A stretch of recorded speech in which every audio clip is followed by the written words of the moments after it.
先一开始来关心花甲沙风台的暴风圈，即马已经离咱台湾愈来愈远。也若根据统计，这个风台是造成咱14个人死亡，18人受伤，即马也阁有真侪人失踪。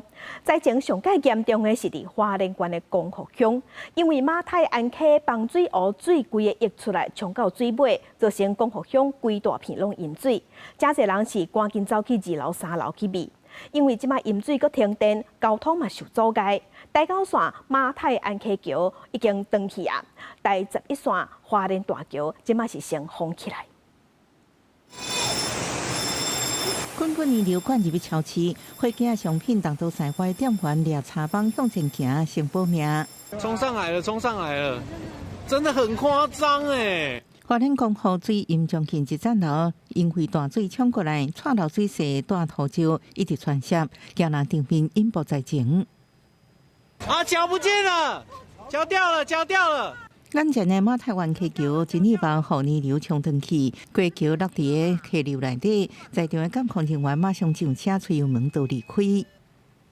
满了，没有桥了。马太湾溪水位向暴涨，因为水头棒泉湖伫23下晡2点外，陆续发生2摆溢流，总共6000万吨的水泄落来。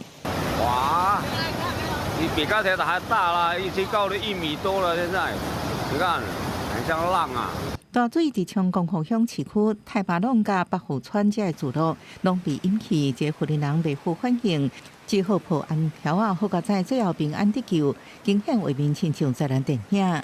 白色车子里面有人，这台灰色不知道里面有没有人。啊，现在一个人在那边冲刺，他不知道怎么办。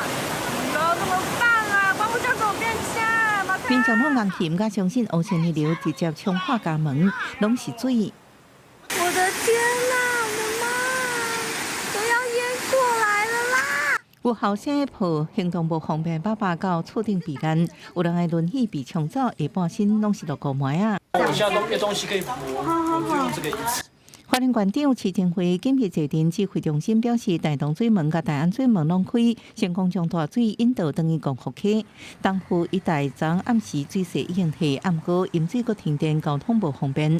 大高线马太湾溪桥无法度过，第11线花莲大桥也封路。马太安溪桥因为第一个洪峰就被冲毁了，那在现在的这个从台九线转到建英大桥，再走193的路线是可以通的，所以目前唯一通的是193。根据中央灾害应变中心资料，花甲山风台目前造成14人死亡，18人受伤，真侪人失去联络。受理有347件。然后受困共有263人啊。